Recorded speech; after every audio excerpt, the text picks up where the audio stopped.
1 Saint भी कम नहीं।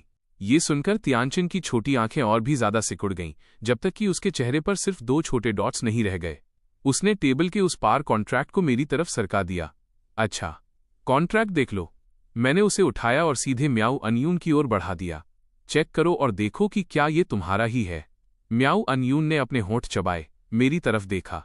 उसकी आंखों में पहले से ही चमक थी। बस एक बार देख लो, एक बार ये हो जाए, फिर हम घर चल रहे हैं। सेरेना ने धीरे से उसके हाथ को थपथपाया और कोमलता से कहा। म्याऊ अनयून ने उस पर हल्का सा सिर हिलाया और कॉन्ट्रैक्ट ले लिया। उसे पलट कर देखा, फिर चुपचाप कहा, ये मेरा ही कॉन्ट्रैक्ट है। परफेक्ट। मैंने सिर हिलाया, फिर वापस तियानशिन की ओर देखा। पहला मामला सुलझ गया। अब दूसरी बात करते हैं। जेम्स रिवर्स, क्या तुम अभी सीरियस हो? माल्यांग बस मुश्किल से खुद को काबू में कर पा रहा था, और जैसे ही उसने सुना कि कुछ और भी है, वो वहीं का वहीं भड़क गया। वो अब और खुद को नहीं रोक सका। वो अपने पैरों पर खड़ा हो गया और गुस्से से दहाड़ा। यहां तक कि तियानची, जो पूरे समय शांत रहा था, अब उसके चेहरे पर भी ऐसे भाव थे जो सुखद नहीं थे। उसकी भौहें तन गईं। चेयरमैन गू, सम्मान वो चीज है जो हम एक दूसरे को देते हैं। मैं आपको सलाह दूंगा कि अपनी किस्मत को ज्यादा ना आजमाएं। हाँ, आराम से चेयरमैन तियान। ये दूसरा मामला एक छोटी सी बात है। बात बस इतनी है कि ये छोटी असिस्टेंट रैन, उसे भी आपकी कंपनी की कर्मचारी होना चाहिए, क्योंकि वो वैसे भी हमेशा म्याऊ अनयून के साथ रही है। क्यों ना हमें एक फेवर करें चेयरमैन तियान, और उसे भी मेरे हवाले कर दें। जैसे ही मैंने बोलना खत्म किया, बाकी सब ने अपना संयम बनाए रखा, लेकिन रैन पूरी तरह से जम गई थी। उसे उम्मीद नहीं थी कि उसके जैसा छोटा और महत्वहीन कोई व्यक्ति तियानशिन के सामने मेरे लिए आवाज उठाएगा। भले ही उसके कॉन्ट्रैक्ट की पेनल्टी कोई बड़ी रकम नहीं थी, फिर भी ये उस पर भारी असर डालने के लिए काफी थी। वो अपने दांत भींचकर खुद पेनल्टी भरने के लिए तैयार थी। उसने उम्मीद नहीं की थी कि मैं इसे पहले उठाऊंगा। अब अनयून भी एक पल के लिए दंग रह गई, फिर जल्दी से दबी आवाज में कहा, चेयरमैन गू, रैन की पेनल्टी मैं इसे कवर करूंगी। लेकिन मैंने अपना हाथ म्याऊ अनयून की ओर हिलाया और अपनी आंखें तियानशिन पर टिकी रखीं। मेरी बात सुनने के बाद तियानशिन के हाव भाव सामान्य हो गए। वो फिर मुस्कुराया। चेयरमैन गू, ऐसा कहना मेरे चेहरे पर एक थप्पड़ की तरह नहीं है। वो सिर्फ एक 3rd टियर सिंगर की छोटी असिस्टेंट है। इसे एक गिफ्ट समझें। सेक्रेटरी चेन, जाइए इस छोटी असिस्टेंट का कॉन्ट्रैक्ट ले आइए और चेयरमैन गू के लिए बाहर लाइए। सेक्रेटरी चेन ने सिर हिलाया और बाहर चला गया। बस एक पल में वो एक और कॉन्ट्रैक्ट के साथ लौटा। इस बार उसने इसे सीधे मुझे थमा दिया। इस तरह के मामूली कर्मचारी के लिए क्या वे ध्यान देने योग्य हैं? सिर्फ तियानशिन ही नहीं, यहां तक कि उसके सेक्रेटरी ने भी उसके बारे में 2 बार नहीं सोचा। रैन अब पूरी तरह से अवाक थी, तो उसके सामने के लोगों के लिए वो कोई ऐसी थी जो अपना नाम बोले जाने के लायक भी नहीं थी। कितना ज्यादा है। फिर मैं इसे शालीनता से स्वीकार करूंगा। आज आपके गर्मजोशी भरे आतिथ्य के लिए धन्यवाद चेयरमैन तियान। फिर मिलने तक। मुझे उम्मीद है कि हमारी अगली मुलाकात भी उतनी ही सुखद होगी। मैं खड़ा हुआ और मुस्कुराहट के साथ विदा ली। आज चेयरमैन गू से मिलना काफी बड़ी बात थी। जवानी वाकई एक शानदार चीज है। हालांकि मेरे पास काफी कुछ काम है, इसलिए मैं आपको बाहर छोड़ने नहीं आऊंगा। तियानची भी खड़ा हो गया, मुस्कुराहट लौटाते हुए। मैंने सिर हिलाया। सेरेना का हाथ फिर से थामा और म्याऊ अनयून और रैन को साथ लेकर हमारा ग्रुप पूरे आत्मविश्वास के साथ कॉन्फ्रेंस रूम से बाहर निकल गया। चेयरमैन तियान, वो बहुत ज्यादा घमंडी था। हमें उसे इतना सम्मान क्यों देना पड़ा? जैसे ही मेरी आकृति नजर से ओझल हुई, माल्यांग का चेहरा लोहे की तरह सख्त हो गया। उसने तियानशिन की ओर देखा, नफरत से जलते हुए। बेकार। उसे रोकने के लिए तुमने आखिर क्या इस्तेमाल किया होता? क्या तुम देख नहीं सकते कि उस आदमी के पास खोने के लिए कुछ नहीं है? मैं तुम्हें साफ साफ बता सकता हूं, अगर तुमने आज उसे बाहर फेंक दिया होता तो तुम कल भी अपनी पूंछ दबाकर किसी को उसके हवाले कर रहे होते। तियानची, जिसके मन में इस चापलूस माल्यांग के लिए कभी नरम कोना था, अब ऐसा महसूस कर रहा था जैसे वो उसका गला घोंट सकता है। सम्मान खोना एक छोटी बात थी, अपनी साख खोना वो था जो वास्तव में मायने रखता था। उसने कॉन्फ्रेंस रूम के दरवाजे की ओर देखा। उसकी छोटी आंखों की रोशनी कुछ न समझ आने वाली चीज के साथ चमक रही थी। क्या हस्ती है! मैंने पहले उसे कम आंका था। इस बार उस बूढ़े लोमड़ लियू गाओ को आखिरकार अपना जोड़ मिल गया है। मेरी किस्मत अच्छी है कि वो फिल्म और टेलीविजन में नहीं है, वरना मेरी भी नींद उड़ जाती। आज उसके साथ इस संक्षिप्त टकराव ने मुझे दिखाया कि वो इंडस्ट्री द्वारा दिए गए क्रेडिट से भी कहीं ज्यादा दमदार है। सिर्फ टैलेंट में ही नहीं, उसके साहस और प्रेजेंस में भी रत्ती भर की कमी नहीं है। एक बार जब इस तरह का युवा लोमड़ पूरी तरह से उभर जाएगा, वो एक ऐसी ताकत होगा जो कभी थमेगी नहीं। सब कुछ इस बात पर निर्भर करता है कि क्या चाइना की अल्टीमेट वॉइस उसे उसकी जगह दिखा सकती है। अगर वो नहीं कर सकी तो तियानमे सच में खतरे में है। तियान शिनशी ने अपनी नज़र दरवाजे पर टिकी रखी, चुपचाप खुद से बात करते हुए। उन शब्दों ने माल्यांग को चौंका दिया। तियानमे, हम तियानमे की बात कर रहे हैं, शांगशी के समान स्तर का एक दिग्गज, और इसके लिए बस वो एक बच्चा काफी है। नीचे जाते समय हम में से किसी ने ज्यादा कुछ नहीं कहा। म्याऊ अनयून के मन में साफ तौर पर कुछ चल रहा था, लेकिन हर बार जब शब्द उसके होठों तक आते वो उन्हें बाहर नहीं निकाल पाती थी। मैंने और सेरेना दोनों ने नोटिस किया। मैंने इस बारे में सोचा और म्याऊ अनयून से कहा, ज्यादा मत सोचो, आज तुम्हें अपने साथ लाने का कारण, हाँ, आंशिक रूप से मेरी वाइफ की वजह से, लेकिन इसलिए भी क्योंकि पोएटिक एंटरटेनमेंट को वास्तव में लोगों की जरूरत है और तुम्हारा टैलेंट खुद बोलता है। हमें तुम पर विश्वास है और हमें विश्वास है कि पेनल्टी की भरपाई करने में तुम्हें कंपनी के लिए ज्यादा समय नहीं लगेगा। इसलिए ऐसा महसूस करने की कोई जरूरत नहीं है कि तुम हमारी कर्जदार हो। ये इस तरह काम नहीं करता है। जैसे ही हम लिफ्ट से बाहर निकले, ग्राउंड फ्लोर लॉबी का माहौल पूरी तरह से बदल गया था। वहां मौजूद हर किसी ने तियान शिनशी को व्यक्तिगत रूप से हमें ऊपर बुलाते हुए देखा था। अब मैं म्याऊ अनयून के साथ वापस बाहर जा रहा था। नतीजा साफ देखा जा सकता था। या का चेहरा विशेष रूप से खराब दिख रहा था। वो म्याऊ अनयून को बाहर धकेलना चाहती थी। बस ऐसा नहीं, वो केवल म्याऊ अनयून को टूटते हुए देखना चाहती थी, न कि उसे इस तरह बाहर निकलते हुए जैसे उसकी जैकपॉट लग गई हो। जैसे ही हमारा ग्रुप उसके पास से गुजरा, रैन, जो कुछ पल पहले तक सदमा महसूस कर रही थी, उसने उसे देखा और फिर से मुस्कुराए बिना नहीं रह सकी। उसने अपनी जीभ बाहर निकाली और उसे चिढ़ाया, फिर अपना सिर ऊंचा करके चल दी। या के हाव भाव देखकर रैन को अंदर से बहुत अच्छा महसूस हुआ। भले ही वो बिना नाम की कोई मामूली इंसान थी, फिर भी वो इस महिला से कहीं बेहतर थी। बाहर से पूरी चमक धमक, अंदर से सड़ी हुई। सांक्षी एंटरटेनमेंट की बिल्डिंग के बाहर सुनहरी धूप फिर से हम पर पड़ी। मैंने अनजाने में ही एक लंबी और गहरी सांस ली। इन सभी पुराने लोमड़ों से निपटना सच में गाना लिखने से ज्यादा थका देने वाला था। म्याऊ अनयून थोड़ी हैरान सी लग रही थी। जिस पल से उसे उन अनकहे नियमों, अनस्पोकन रूल्स का सामना करना पड़ा था, उसने अपने मन में अनगिनत परिणामों के बारे में सोच लिया था। सबसे अच्छा परिणाम जो वो सोच सकती थी वो था खुद पर्याप्त पैसे कमाना, पेनल्टी भरना और फिर चुपचाप साधारण जीवन में वापस लौट जाना, दुनिया से बिना कोई निशान छोड़े गायब हो जाना। आखिरकार सांक्षी एंटरटेनमेंट से दुश्मनी लेने के बाद इंडस्ट्री की कौन सी मीडियम या छोटी कंपनी उसे अपने पास रखने की हिम्मत करती? और रही बात तियान एंटरटेनमेंट या यिनहाई एंटरटेनमेंट जाने की, तो क्या वो सांक्षी से कुछ अलग होता? हर कोई जानता था कि तीनों बड़े दिग्गजों के कॉन्ट्रैक्ट्स कमोवेश एक जैसे ही थे। ये सोचकर उसने फिर से मेरी और आगे चल रही सेरेना की ओर देखा। उसकी आंखों में एक शांत कोमलता उभर आई। ये वे ही थे जिनके अटूट संकल्प ने उसे वहां से बाहर निकाला था, जिन्होंने उसकी बची कुची गरिमा को बचाए रखा था।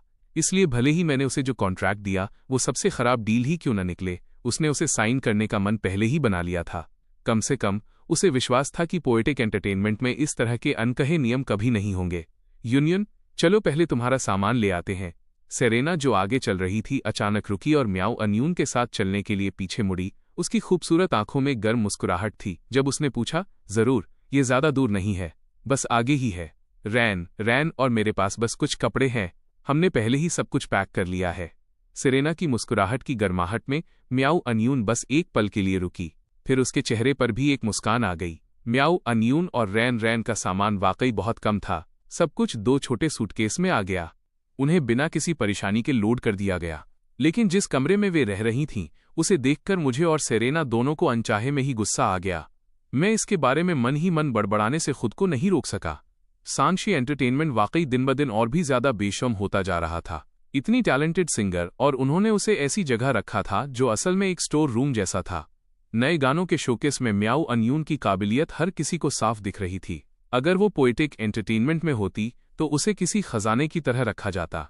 हमने बैग्स लोड किए और गाड़ी आसानी से पोएटिक एंटरटेनमेंट की ओर चल पड़ी। मैं पूरे रास्ते ड्राइव करता रहा, जबकि पीछे बैठी तीनों महिलाएं बिना रुके ऐसे गप्पे मार रही थीं जैसे सालों बाद मिली पुरानी बहनें हों। खासकर रैन। मुझे बार बार लग रहा था कि वो और मियाँ एक ही मिट्टी की बनी हैं। वे दोनों कहीं लंबे समय से बिछड़ी हुई बहनें तो नहीं हो सकती, लेकिन फिर भी ये एक अच्छी बात थी। पोएटिक एंटरटेनमेंट दिन ब दिन और जीवंत होता जा रहा था। पोएटिक एंटरटेनमेंट वापस पहुंचने पर रिसेप्शनिस्ट ली वेंजिंग पूरी तरह से दंग थी। उसने आज वाकई कुछ ऐसा देखा था जो उसने पहले कभी नहीं देखा था, और वो पहले से कहीं ज्यादा आभारी महसूस कर रही थी कि वो पोएटिक एंटरटेनमेंट में आई, क्योंकि ठीक उसके सामने एक मध्यम आयु वर्ग का व्यक्ति सुखद मुस्कान के साथ बैठा था। ऑडिशन के लिए आए हैं? क्या जेम्स अभी ऑफिस में नहीं है? किंग लू, मिस्टर जेम्स ने कहा है कि वो जल्द ही यहां होंगे। आप लाउंज में इंतजार कर सकते हैं। जरूर। किंग लू मुस्कुराया और मान गया और ली वेन जिंग के पीछे लाउंज की ओर चल दिया। जब लाउंज का दरवाजा खोला गया तो वहां पहले से ही कुछ लोग मौजूद थे। उन्हें देखकर किंग लू की आंखों में हल्की हैरानी हुई, फिर जल्दी ही एक मुस्कुराहट वापस आ गई। हाँ, कभी नहीं सोचा था कि तुम दोनों भी यहां होगे।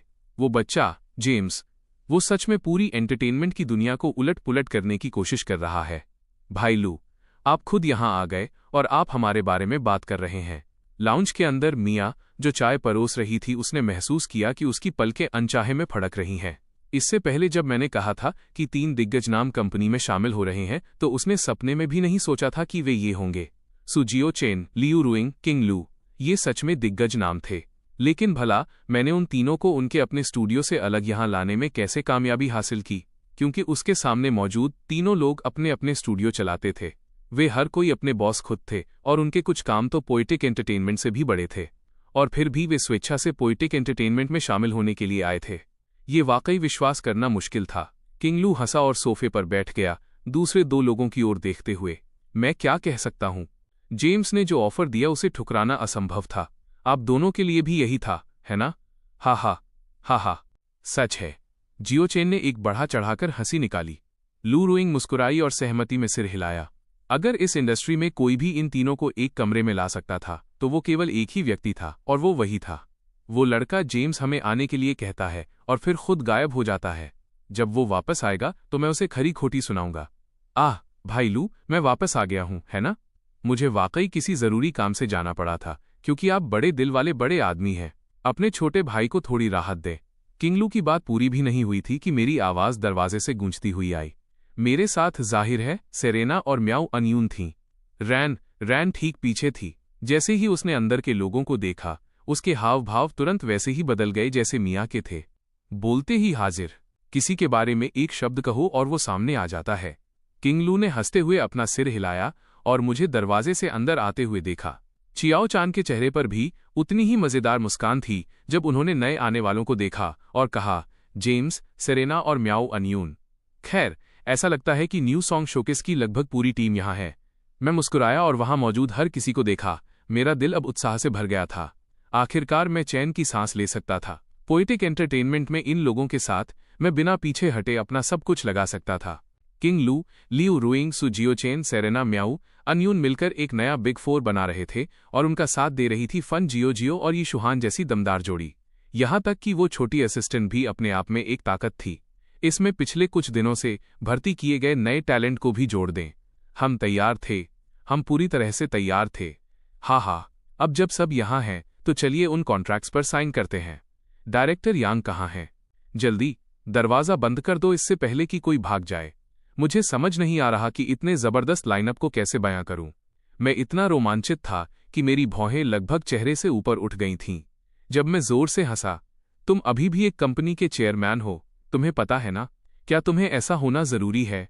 एंजेला थोड़ा स्टाइल के साथ देर से आई। कॉन्ट्रैक्ट्स पहले से ही प्रिंटेड और हाथ में थे। यहां हर कोई परिवार है। इससे कोई फर्क नहीं पड़ता कि कौन चेयरमैन है। आप सभी यहां चेयरमैन हैं। मैं तो बस चाय परोसने वाला हूं। मैंने बात को टाल दिया और एंजेला के हाथों से कॉन्ट्रैक्ट्स लेकर उन्हें पलटने लगा। फिर मैंने संतुष्टि के साथ सिर हिलाया। ये अच्छे लग रहे हैं। बहुत बढ़िया लिखे गए हैं। ये चलेगा। इस कंपनी के भविष्य के स्तंभ। एक नजर डालिए। जैसे ही मैंने बात की, मैंने एक एक करके सभी को कॉन्ट्रैक्ट्स थमा दिए। यहां तक कि सेरेना को भी एक कॉपी मिली। कुछ किया नहीं जा सकता था। भले ही वो बॉस की वाइफ थी, लेकिन ये कुछ ऐसा था जिसे सेरेना ने खुद मांगा था। वो अपने आप में एक असली कलाकार थी। एक बार जब चीजें आधिकारिक हो गईं तो सब जम गए। उन्होंने अपने कॉन्ट्रैक्ट्स लिए और उन्हें ध्यान से पढ़ना शुरू किया। सच तो ये है कि जियो चेन, लियू रुइंग और किंग लू के आने के लिए तैयार होने का कारण ये था कि मैंने उन्हें एक ऐसी वजह दी थी जिसे वे मना नहीं कर सकते थे। उनके पास एक्सपोजर की कमी नहीं थी। उनके पास कमी थी तो गानों की। वाकई महान गाने जो सिर्फ उनके हों। और यही वो कार्ड था जो मैंने उन तीनों को अपनी तरफ करने के लिए खेला था। लाउंज में एक पल के लिए सन्नाटा छा गया। हर कोई खामोशी से अपना कॉन्ट्रैक्ट पढ़ रहा था, लेकिन जैसे जैसे वे आगे पढ़ते गए उनके चेहरों की मुस्कान और चौड़ी होती गई। जो दूसरों से अलग थी वो थी म्याऊ अनयून। जैसे ही उसने कॉन्ट्रैक्ट पढ़ा, उसकी आंखें शुद्ध सदमे से फटी की फटी रह गईं। क्योंकि ये कॉन्ट्रैक्ट दुनिया की कोई भी दूसरी एंटरटेनमेंट कंपनी कभी ऐसा ऑफर नहीं देती। समय की कोई पाबंदी नहीं, कोई पेनल्टी फीस नहीं, यहाँ तक कि कंपनी छोड़ना भी पूरी तरह से बेरोक-टोक था। ये लगभग किसी भी सामान्य कंपनी के स्टैंडर्ड एम्प्लॉयमेंट कॉन्ट्रैक्ट जैसा लग रहा था। 1 महीने के नोटिस के साथ इस्तीफा दें और समय पूरा होने पर आप जाने के लिए स्वतंत्र थे। जेम्स, मैं जानता हूं कि तुम हमारा भला सोच रहे हो, लेकिन क्या ये कॉन्ट्रैक्ट तुम्हारे लिए थोड़ा ज़्यादा नुकसानदेह नहीं है? दुनिया की कोई भी एंटरटेनमेंट कंपनी ऐसा कुछ साइन करने की हिम्मत नहीं करेगी। किंग लू ने अब उसने आखिरी पेज खत्म कर लिया था। उसने कॉन्ट्रैक्ट बंद किया, एक ऐसी मुस्कान के साथ ऊपर देखा जिसमें सच्ची गर्माहट का एहसास था, और कहा, यही बात आप सभी पर भी लागू होती है। गलत मत समझिए, ये सिर्फ आपके लिए नहीं है। आगे चलकर पोएटिक एंटरटेनमेंट का हर एक आर्टिस्ट इसी तरह के कॉन्ट्रैक्ट पर साइन करेगा। मैंने कॉन्ट्रैक्ट ऊपर उठाया और उसे हल्का सा हवा में लहराया। सुनिए, मेरा मानना है कि किसी को कॉन्ट्रैक्ट से बांधने की कोशिश करना सबसे बेवकूफ़ी भरी चीज़ है जो एक कंपनी कर सकती है। अगर कंपनी वाकई रुकने के लायक है तो एक फ्री कॉन्ट्रैक्ट होने के बावजूद मुझे भरोसा है कि आप रुकना ही चुनेंगे। और अगर कंपनी इसके लायक नहीं है तो भले ही आप सब यहाँ हों, कोई भी अपना दिल लगाकर काम नहीं करेगा। और अगर मैं थोड़ा घमंडी होकर कहूँ तो बाहर की हर एंटरटेनमेंट कंपनी में से शायद मुझसे ज़्यादा भरोसेमंद कोई नहीं है।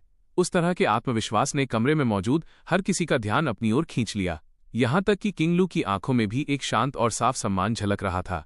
और हाँ, जिस तरह से अभी चीजें थीं, मैं अकेला था जिसने ये शब्द कहने का हक कमाया था। सिर्फ मेरा टैलेंट ही था जिसने मुझे बिना झिझके ये सब कहने की ताकत दी थी। अच्छा है, मैं पोएटिक एंटरटेनमेंट में आगे आने वाले समय के लिए वाकई उत्साहित हूँ। मिस्टर जेम्स, पोएटिक एंटरटेनमेंट में शामिल होना मेरे लिए सम्मान की बात है। किंग लू ने अपना पेन उठाया और कॉन्ट्रैक्ट पर अपने नाम के साइन कर दिए। फिर वो खड़ा हुआ, मेरी तरफ चलकर आया और अपना हाथ आगे बढ़ाया। भाई लू, पोएटिक एंटरटेनमेंट में आपका स्वागत है। मैं आपको निराश नहीं करूंगा। एक दूसरे में ही मत खो जाइए। मिस्टर जेम्स, हमारा क्या आप भूल गए कि हम भी यहाँ हैं? चियाओ चान ने भी अपना कॉन्ट्रैक्ट पहले ही साइन कर दिया था और जब हम हाथ मिला रहे थे तो उसने हमें चिढ़ाया। लियू रुइंग ने भी साइन कर दिए थे और एक प्यारी मुस्कान के साथ हमारी ओर देखा। जब से मैं वापस आया था, मेरे चेहरे की मुस्कान एक बार भी कम नहीं हुई थी। मैं हंसा। मैं कैसे भूल सकता हूँ? आप में से कोई भी बचकर नहीं जा रहा है। आप सभी का पोएटिक एंटरटेनमेंट में स्वागत है। वे तीनों खिलखिलाकर हंस पड़े। फिर हर किसी ने मुझे अपने कॉन्ट्रैक्ट की एक कॉपी थमा दी और दूसरी अपने पास रख ली। अब तक सिर्फ म्याओ अनियुन ने साइन नहीं किए थे। हर किसी की निगाहें अनजाने में उसकी ओर मुड़ गईं। वे उस पर जाकर टिकीं। उसके बगल में खड़ी रैन रैन घबराहट के मारे बेहाल हो रही थी। उसे अंदाजा नहीं था कि यूनियन क्या सोच रही है। अगर वो उसकी जगह होती और ऐसा कॉन्ट्रैक्ट सामने होता तो टेबल पर आते ही वो तुरंत साइन कर देती। ये नोटिस करते हुए कि मैं भी उसे उत्सुकता से देख रहा हूं, म्याओ अनियुन ने अपने होंठ चबाए। मिस्टर जेम्स, मुझे इस कॉन्ट्रैक्ट में एक बदलाव करने की जरूरत है। उन शब्दों ने कमरे में मौजूद हर किसी की भौहें अनचाहे में सिकोड़ दीं। उनमें से किसी को समझ नहीं आया कि म्याओ अनियुन इस तरह के कॉन्ट्रैक्ट को बदलने की मांग क्यों कर रही है। ये लड़की क्या सोच रही थी? सिर्फ मुझे और सेरेना को थोड़ा अंदाजा था कि म्याओ अनियुन का क्या मतलब है। इससे पहले कि मैं जवाब देता, म्याओ अनियुन फिर से बोली, कम से कम जो पेनल्टी आपने मेरे लिए भरी है उसे इसमें जोड़ा जाना चाहिए, उसका हिसाब रखा जाना चाहिए। जब वो वापस चुका दी जाए उसके बाद बाकी कॉन्ट्रैक्ट सामान्य रूप से चलेगा। जिन लोगों को अभी तक पूरी कहानी नहीं पता थी वे सभी उत्सुकता से म्याओ अनियुन की ओर देखने लगे। ऐसा लग रहा था कि यहाँ कोई कहानी है। मैंने इस पर विचार किया। जब मैंने म्याओ अनियुन की आंखों में एक शांत निश्चय देखा तो मैंने आखिरकार पेनल्टी के बारे में बात की। पेनल्टी के लिए चलिए एक अलग एग्रीमेंट तैयार करते हैं। जब आप इसे चुकाने के लिए तैयार महसूस करें तब चुका दीजिएगा। कोई जल्दी नहीं है। जहां तक इस कॉन्ट्रैक्ट की बात है, ये वैसा ही रहेगा जैसा है। दोनों चीजें अलग हैं। इस कंपनी के हर कलाकार को एक ही स्टैंडर्ड पर रखा जाएगा। ये सुनकर म्याओ अनियुन ने आखिरकार चैन की सांस ली। उसने अपना पेन उठाया और बिना किसी हिचकिचाहट के अपने नाम के साइन कर दिए। ये वही नतीजा था जो म्याओ अनियुन सबसे ज्यादा चाहती थी। उसने जो खोया था वो उसे अपनी मेहनत से वापस कमाएगी। मैंने और सेरेना ने जो दयालुता दिखाई थी वो व्यक्तिगत थी। वो इसे अपने दिल में रखेगी। लेकिन कंपनी के मामलों को अलग रखने की जरूरत थी। अब जब सभी कॉन्ट्रैक्ट साइन हो गए हैं, मिस्टर जेम्स, अगला कदम क्या है? सब कुछ सुलझते देख सू जियोचेन बोल पड़ा। पुराने सू, ईमानदारी से कहूं तो अभी हमें आपकी जरूरत नहीं है। बस थोड़े समय के लिए धैर्य रखें, आपका समय आएगा। चाइना अल्टीमेट वॉइस के इस राउंड में मैं इस इंडस्ट्री की हर दूसरी कंपनी को एक बहुत गंभीर सबक सिखाने जा रहा हूं। ये म्यूजिक वर्ल्ड के इतिहास को बदलने वाला है। हा, मुझे ये पसंद आया। शुआ चिन ने मुझे इस तरह देखा और आगे क्या होने वाला है इसे लेकर वो और भी उत्साहित महसूस करने लगा। उसे लग रहा था कि ये कुछ ऐसा होने वाला है जो दुनिया ने पहले कभी नहीं देखा होगा। अगले कुछ दिनों में हर कोई अपनी भूमिकाओं में व्यस्त हो गया। सेरेना और मैं हर दिन ऑडिशन में बिजी थे। दुर्भाग्य से बहुत कम नए कलाकार आगे बढ़ पा रहे थे। सेरेना और मैं खुद मंझे हुए प्रोफेशनल कलाकार और सॉन्ग राइटर थे, इसलिए ऑडिशन रूम में हमारे स्टैंडर्ड स्वाभाविक रूप से बहुत ऊंचे थे। इसके अलावा पोएटिक एंटरटेनमेंट के लिए मेरा विजन एक बुटीक ऑपरेशन का था, हमेशा क्वांटिटी से ज्यादा क्वालिटी पर ध्यान देना। इसलिए कई दिनों के लगातार ऑडिशन के बाद केवल मुट्ठी भर लोग ही पास हो पाए थे। बिना एहसास हुए शुक्रवार फिर से आ गया था। जहां तक सू जियोचेन और दूसरों के पोएटिक एंटरटेनमेंट में शामिल होने की बात है, कंपनी ने इसे गुप्त रखने का बेहतरीन काम किया था। बाहर किसी को भी अभी तक इसका अंदाजा नहीं था। अगर उन्हें कभी पता चला तो ये पूरी इंडस्ट्री में एक और शॉकवेव भेज देगा। चाइना अल्टीमेट वॉइस आज रात अपने दूसरे एपिसोड के साथ निर्धारित समय पर वापस आ गया था। ऑनलाइन माहौल एकदम साफ था। हर कोई एक सुर में इस इंतजार में था कि इस बार मैं उन्हें क्या सरप्राइज दूंगा। जब से तियानवे एंटरटेनमेंट के विल ने अपनी चुनौती दी थी, पोएटिक एंटरटेनमेंट पूरी तरह खामोश था। लेकिन ऑडियंस जानती थी कि जेम्स रिवर्स जैसा आदमी निश्चित रूप से तैयारी कर रहा होगा।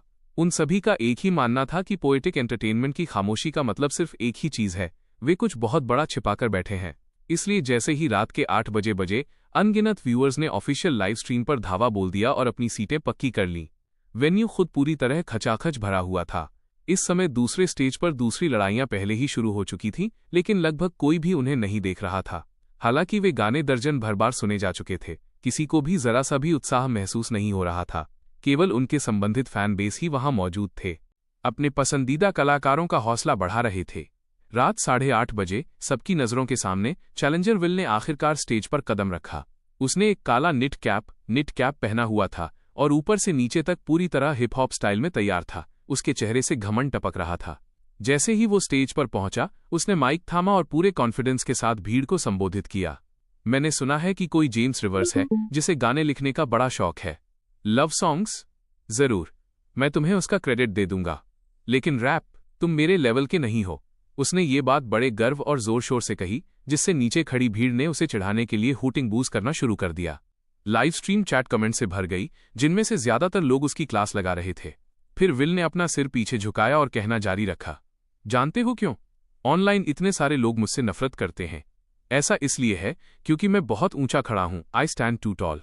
मैं बहुत बड़ा टारगेट बन जाता हूं। उसने ये लाइन खत्म की और अचानक एक्शन में आ गया और पूरे वेन्यू में आवाज की एक दीवार सी गूंज उठी।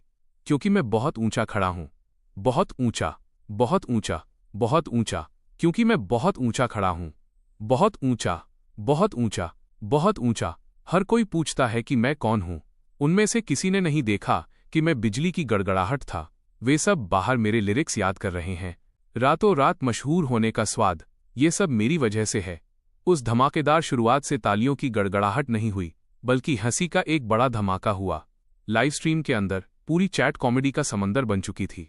ये क्या था? मैं बहुत ऊंचा खड़ा हूं। क्या इसे रैप होना चाहिए?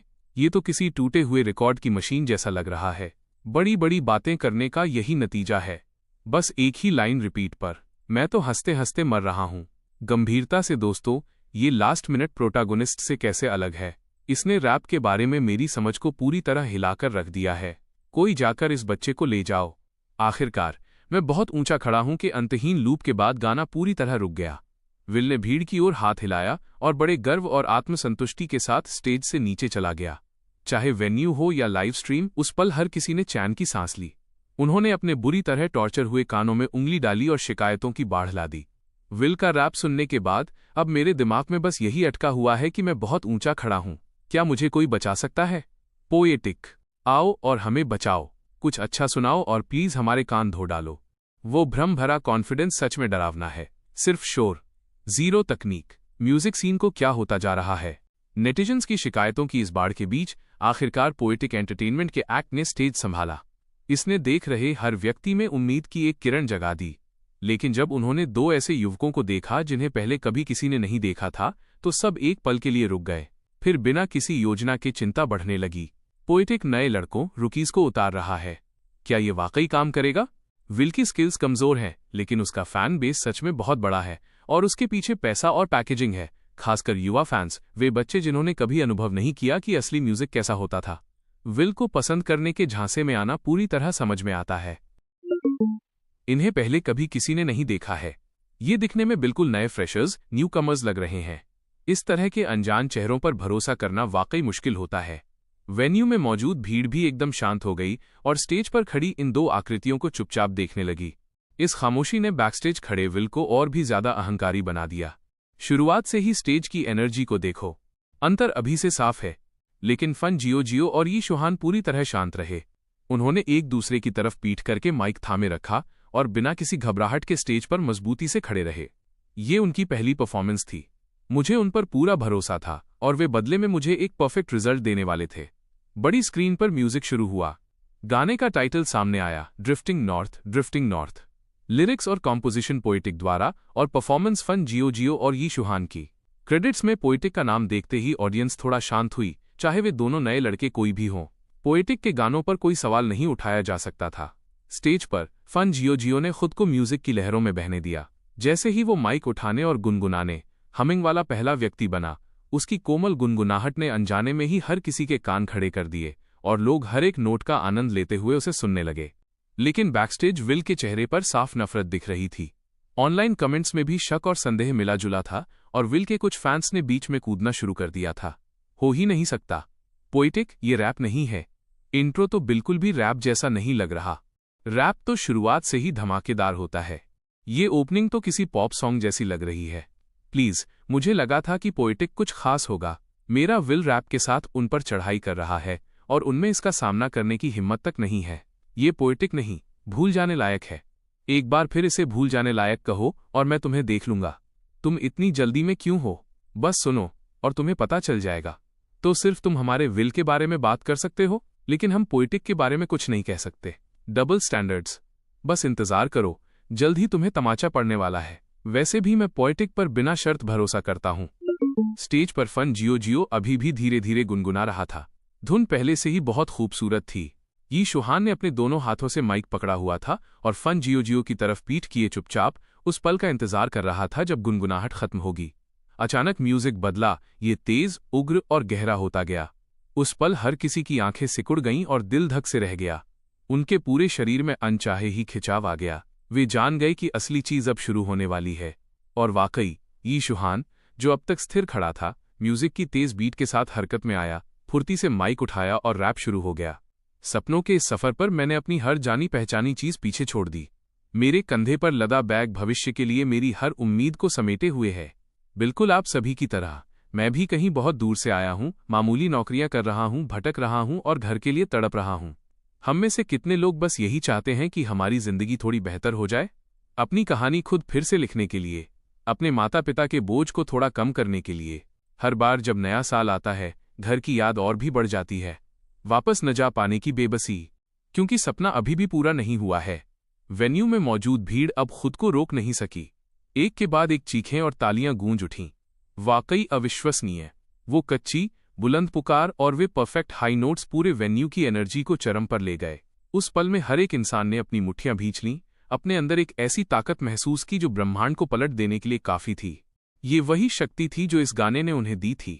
यही रैप का सबसे तात्कालिक और निर्विवाद जादू था। एक गाना और शोहरत का एक पल। आज रात हर एक व्यक्ति ने पोएटिक एंटरटेनमेंट के इन दो कलाकारों को याद रखा। फन जियो और यी शुहान ने एक ही गाने, ड्रिफ्टिंग नॉर्थ के साथ पोएटिक एंटरटेनमेंट के शासन की वापसी का ऐलान कर दिया। उस पल में प्रतियोगिता के परिणाम के लिए शब्दों की जरूरत नहीं थी। हर कोई पहले से ही नतीजा जानता था और बस यही बात थी। हर कोई जानता था, सिवाय उस हमेशा की तरह आत्मविश्वासी विल के। तियानवे एंटरटेनमेंट बिल्डिंग के अंदर फन जियो और यी शुहान के अपनी परफॉर्मेंस का दूसरा हिस्सा खत्म करने से पहले ही मीटिंग बुला ली गई थी। लेकिन ये मीटिंग पहले वाली किसी भी मीटिंग जैसी नहीं थी, क्योंकि इस बार ये सिर्फ तियानवे एंटरटेनमेंट तक सीमित नहीं थी, बल्कि एक वीडियो कॉन्फ्रेंस थी जिसमें सांगशी एंटरटेनमेंट, इनहाई एंटरटेनमेंट और हर छोटी बड़ी एंटरटेनमेंट कंपनी के चेयरमैन शामिल थे। तियानवे एंटरटेनमेंट द्वारा आयोजित इस वीडियो कॉन्फ्रेंस में वे सभी मौजूद थे। तियानवे एंटरटेनमेंट के चेयरमैन लियू गाओ एक गंभीर चेहरे के साथ बैठे थे और स्क्रीन पर मौजूद हर कंपनी के प्रमुखों को संबोधित करते हुए बोले, मुझे यकीन है कि हर कोई जानता है कि ये मीटिंग क्यों बुलाई गई है। इस बार मुझे उम्मीद है कि कोई भी अभी भी ख्याली पुलाव नहीं पका रहा होगा। उसने जिस कंपनी की स्थापना की है, पोएटिक एंटरटेनमेंट, वो पूरी इंडस्ट्री के खिलाफ युद्ध की घोषणा कर रही है। अगर हम एकजुट नहीं हुए तो संगीत की दुनिया में हम में से किसी के लिए भी कोई जगह नहीं बचेगी। स्क्रीन पर हर चेयरमैन के चेहरे पर तनाव और बेचैनी थी। वे सभी इस वास्तविकता को समझते थे, जब एक गिरता है तो बाकी भी पीछे पीछे गिरते हैं। जिस क्षण तियानवे एंटरटेनमेंट को पोएटिक एंटरटेनमेंट ने पछाड़ा, एंटरटेनमेंट इंडस्ट्री का पारंपरिक ढांचा ऐतिहासिक बदलाव का सामना करेगा। ये देखकर कि कोई कुछ नहीं बोल रहा है, सांक्षी एंटरटेनमेंट के तियान शिंची ने वहीं से बात शुरू की जहां लियू गाओ ने छोड़ी थी। मुझे लगता है कि हम में से कोई भी इस इंडस्ट्री में कोई बदलाव नहीं देखना चाहता। सब खुलकर बोलें, चलिए मिलकर कोई प्लान बनाते हैं। एक छोटी सी कंपनी के खिलाफ इतनी सारी कंपनियां, डरने की क्या बात है। जैसे ही तियान शिंची ने अपनी बात खत्म की, एक मिड साइज कंपनी के चेयरमैन ने तनावपूर्ण चेहरे के साथ कहा, अगर हम पारंपरिक रास्तों से जाएं तो हमारे पास एकमात्र विकल्प उसे प्रतियोगिता में हराना है। लेकिन हर कोई जानता है कि जेम्स रिवर्स कितना टैलेंटेड है। क्या उसे प्रतियोगिता में हराना संभव भी है? बड़े से बड़ा टैलेंट भी आखिरकार खत्म हो जाता है। मैं यह मानने से इनकार करता हूं कि जेम्स रिवर्स अनिश्चित काल तक इस क्वालिटी के गाने बनाता रह सकता है। जिस पल वो ऐसा नहीं कर पाएगा, वही समय होगा जब हम पलटवार करेंगे। इससे पहले कि वो व्यक्ति अपनी बात पूरी करता, कई अन्य लोगों ने तुरंत सहमति में अपनी राय दी। लियू गाओ ने इस पर सिर हिलाया। ये बिल्कुल सही है। नहीं, किसी का टैलेंट असीमित नहीं होता। हमारे पास इतनी सारी कंपनियां हैं, हम बस उसे थका सकते हैं। और इसके ऊपर पोएटिक एंटरटेनमेंट ने अभी तक एक भी स्पॉन्सर नहीं लिया है। जब तक हम इस बार उन्हें पूरी तरह रोक देते हैं, मुझे विश्वास है कि इसके बाद कोई भी स्पॉन्सर पोएटिक एंटरटेनमेंट का साथ देने के लिए तैयार नहीं होगा। स्पॉन्सर्स के बिना उनके पास कंपनी बंद करने के अलावा कोई विकल्प नहीं बचेगा, क्योंकि उनकी फंडिंग लंबे समय तक पूरी कंपनी के ऑपरेशन को नहीं झेल सकती। एक बार जब ये शब्द कहे गए तो वहां मौजूद हर किसी ने सर्वसम्मति से सिर हिलाया। लेकिन ठीक उसी समय तियान शिंची ने यिनहाई एंटरटेनमेंट के डेविड यांग की ओर देखा और लापरवाही से कहा, चेयरमैन यांग, मैंने सुना है कि आप आजकल जेम्स रिवर्स के काफी करीब हो रहे हैं। क्या आपके पास कोई शानदार विचार है जो आप शेयर करना चाहेंगे? डेविड यांग ने अपनी मुस्कान स्थिर रखी और अपना सिर हिलाया। मेरे पास कोई शानदार विचार नहीं है। बाकी सब जो तय करेंगे मैं उसी का पालन करूंगा। यिनहाई एंटरटेनमेंट दोनों हाथों से इसका पूरा समर्थन करता है। बात बस इतनी है कि हाल ही में यिनहाई में हमारी टीम थोड़ी कम पड़ गई है। व्यावहारिक रूप से कहें तो हम शायद बहुत ज्यादा एक्शन में योगदान न दे पाएं, लेकिन मेरी भावनाएं हमेशा आप सभी के साथ हैं। उन शब्दों को सुनकर लुआ और तियानची दोनों अपने होंठ सिकोड़ने से खुद को नहीं रोक सके। ये साफ तौर पर पल्ला झाड़ना था। वे इसे दिन के उजाले की तरह साफ पढ़ सकते थे, लेकिन उन्होंने इस मामले को आगे नहीं बढ़ाया। जब तक यिनहाई एंटरटेनमेंट उनके खिलाफ कोई कदम नहीं उठाता, तब तक उनके लिए इतना ही काफी था। उन्होंने कभी वास्तव में ये उम्मीद नहीं की थी कि यिनहाई एंटरटेनमेंट आगे बढ़कर मेरे पीछे आएगा। चूंकि हर कोई सहमत है, तो चलिए आगे की योजना पर चर्चा करते हैं। प्रतियोगिता के इस मौजूदा एपिसोड के लिए जब तक हम ठीक से तैयार नहीं हो जाते, मैं नहीं चाहता कि कोई भी पोएटिक एंटरटेनमेंट को चुनौती दे और उन्हें आसान पॉइंट्स दे। चलिए अपनी सारी ताकत बाकी बचे एपिसोड्स की तैयारी में लगा देते हैं। प्रत्येक स्टेज पर हर एपिसोड में अधिकतम 3 चुनौतियों की अनुमति है, जिसका अर्थ है कि अभी भी 18 राउंड बाकी हैं। मुझे विश्वास नहीं है कि जेम्स रिवर्स का टैलेंट असीमित है, और मुझे विश्वास नहीं है कि पोएटिक एंटरटेनमेंट का छोटा सा रोस्टर इतने राउंड तक टिक पाएगा। इसलिए अपने सबसे बेहतरीन परफॉर्मर्स को तैयार करें। Magic city stadium. भले ही फन जियो और ईशोहान पहले ही स्टेज से उतर चुके थे, लेकिन वेन्यू में भीड़ अभी भी उत्साह से भरी हुई थी। वे बेसब्री से अगली लड़ाई का इंतजार कर रहे थे, यह सोचकर कि पोएटिक एंटरटेनमेंट अगला कौन सा गाना लेकर आएगा। एक गाने ड्रिफ्टिंग नॉर्थ ने सभी को दिखा दिया था कि पोएटिक एंटरटेनमेंट सिंहासन पर वापस लौट आया है। ऑनलाइन ऑडियंस अब तक इस कंपटीशन के लाइव स्ट्रीम रूम में पूरी तरह उमड़ पड़ी थी। चाइना अल्टीमेट वॉइस के पिछले सीजन में सभी 3 स्टेजों पर लगातार एक जैसी व्यूअरशिप रहती थी, लेकिन अब सांक्षी एंटरटेनमेंट और यिनहाई एंटरटेनमेंट से जुड़े स्टेजों को लगभग पूरी तरह से छोड़ दिया गया था। पूरा शो प्रभावी रूप से पोएटिक एंटरटेनमेंट का पर्सनल स्टेज बन गया था। लेकिन दुर्भाग्य से, चाहे दर्शक किसी भी तरफ कितनी भी देर इंतजार करें, वे बस इंतजार ही करते रह गए। कोई दूसरा चैलेंजर कभी नहीं आया। ऐसा लग रहा था जैसे हर एंटरटेनमेंट कंपनी एक साथ पूरी तरह खामोश हो गई हो। समय सेकंड दर सेकंड बीतता गया। बाकी 2 स्टेजों पर अपनी लड़ाइयां गर्मागर्म चलती रहीं, लेकिन जिस स्टेज पर पोएटिक एंटरटेनमेंट खड़ा था, वहां केवल पतझड़ की हवा हल्कों में घूम रही थी। जैसे ही चाइना अल्टीमेट वॉइस का ये एपिसोड खत्म होने का ऐलान हुआ, तब तक एक भी इंसान चुनौती देने के लिए आगे नहीं आया। इसने दर्शकों को, जो इतनी बेसब्री से इंतजार कर रहे थे, पूरी तरह से गुस्से में डाल दिया। वे इतनी देर से इंतजार कर रहे थे कि जैसे इंतजार करते करते फूल ही मुरझा गए हों, और अंत में उन्हें बस इतना ही देखने को मिला। इसलिए उन सभी ने बड़ी एंटरटेनमेंट कंपनियों को टैग करना शुरू कर दिया और अपनी पूरी ताकत के साथ उन्हें रोस्ट करने लगे। वाह, क्या इस इंडस्ट्री में सच में कोई नहीं बचा? क्या तुम अभी सीरियस हो? बस इतनी सी बात थी। ऐसा महसूस हो रहा है जैसे कड़ाके की ठंड में किसी ने तुम पर बर्फ के पानी की बाल्टी डाल दी हो। मैं इसके लिए जागता रहा और तुम कह रहे हो कि ये खत्म हो गया? मजाक कर रहे हो क्या? जैसे ही जेम्स आता है, म्यूजिक वर्ल्ड की एक भी आत्मा आगे नहीं बढ़ पाती। मेरे कान तरस गए। मैं बस कुछ और अच्छे गाने सुनना चाहता था। तियानवे एंटरटेनमेंट, क्या तुम सब बस हार मान रहे हो? इससे अच्छा तो मुझे ही वहां जाने देते। वैसे भी कोई न कोई तो हार ही रहा है। कम से कम मैं कोशिश तो करता। अपना बोरिया बिस्तर समेट लो। ये सरासर बुजदिली है। मैं एतद द्वारा पोएटिक एंटरटेनमेंट को नई बिग 3 में से एक घोषित करता हूं। तियानवे का युग खत्म हो गया है। नेटिजन्स ने इन एंटरटेनमेंट कंपनियों को उकसाने के लिए उपहास का हर कतरा इस्तेमाल किया ताकि वे थोड़ी हिम्मत दिखाएं। वे बस अच्छा म्यूजिक सुनना चाहते थे। ये इतना मुश्किल क्यों था? और इसी तरह इंटरनेट के जबरदस्त समर्थन के साथ अंत में तियानवे एंटरटेनमेंट के नेतृत्व में प्रमुख एंटरटेनमेंट कंपनियों ने हार मान ली और एक स्टेटमेंट जारी किया, जो अंत में हंसता है वही विजेता होता है। देखें और इंतजार करें। स्टेटमेंट संक्षिप्त था, लेकिन इसमें एक बहुत ही अलग तरह का संदेश था। नेटिजन्स, जिन्हें मुकाबला देखना सबसे ज्यादा पसंद था, उन्होंने इन बयानों को देखा और उनके दिलों में निराशा फिर से उम्मीद जैसी किसी चीज में बदल गई। उन्होंने इसे इस तरह देखा, जब तक इन एंटरटेनमेंट कंपनियों ने हार नहीं मानी है, तब तक सब ठीक है। भले ही ये थोड़ा देर से आए, जब तक सुनने के लिए अच्छे गाने हैं वे संतुष्ट थे। इसलिए नेटिजन्स उन पोस्ट के नीचे कमेंट सेक्शन में उमड़ पड़े और उनका हौसला बढ़ाने लगे। इस समय पोएटिक एंटरटेनमेंट की टीम पहले से ही कंपनी वापस जा रही थी। आज रात जो ग्रुप आया था वो छोटा था, बस सेरेना, मिया, म्याओ अनियून, फन जियो और यी शुहान। कंपनी की एक वैन में वे सब आ गए थे। वैन एक ड्राइवर चला रहा था जिसे कंपनी ने विशेष रूप से काम पर रखा था। मेरे समेत बाकी सभी लोग वेन्यू पर नहीं गए थे। हम सब कंपनी में ही रुककर रियल टाइम में लाइव स्ट्रीम देख रहे थे। मुझे विश्वास नहीं हो रहा है। सेरेना और यूनियन को परफॉर्म करने का मौका भी नहीं मिला और उन्होंने पहले ही हथियार डाल दिए। मिया ने थोड़ी निराशा के साथ अपने होंठ सिकोड़े। भले ही उसे नहीं पता था कि मैंने म्याओ अनियून के लिए कौन सा गाना तैयार किया है। वो अच्छी तरह जानती थी कि सेरेना के पास जो गाना था वो भी एक जबरदस्त धमाका था। फिर भी फन और यी ने वाकई बहुत अच्छा गाया। उन्होंने पूरी जगह हिलाकर रख दी। हाँ, ये सब मिस्टर जेम्स की सॉन्ग राइटिंग का कमाल है। इतने सालों के बाद हम दोनों को आखिरकार इस तरह का खून खौला देने वाला अनुभव मिल रहा है। एक असली स्टेज पर वो जोश। फन जियो के चेहरे पर खुशी की एक लहर दौड़ गई। जब भी वो मेरे बारे में सोचता, उसका चेहरा शुद्ध प्रशंसा से भर जाता। उन्होंने हार नहीं मानी है। वे अपनी बड़ी चाल बाद के लिए बचा रहे हैं। आगे की लड़ाइयां और भी ज्यादा जबरदस्त होने वाली हैं। उस वक्त म्याओ अनियून ने अपना फोन उठाया और सबको दिखाने के लिए आगे बढ़ाया। सबने स्क्रीन की तरफ देखा और तियानवे एंटरटेनमेंट और दूसरी कंपनियों के स्टेटमेंट्स देखे। थोड़े ही समय में वे सभी स्टेटमेंट्स ट्रेंडिंग चार्ट्स में सबसे ऊपर पहुंच गए थे। फिलहाल नंबर 1 पर ड्रिफ्टिंग नॉर्थ गाना था और उसके ठीक पीछे वे सारे स्टेटमेंट्स थे। सच कहूं तो मुझे सिर्फ मिस्टर जेम्स पर भरोसा है। ये लोग ज्यादा टिकने वाले नहीं हैं। यी शुहान ने एक नजर डाली और साफ हताशा के साथ कहा। सबने ये सुना और मन ही मन मुस्कुराए। हाँ, जब तक मैं यहां था, उनमें से किसी को चिंता करने की कोई जरूरत नहीं थी। वैन सड़क पर आगे बढ़ती रही।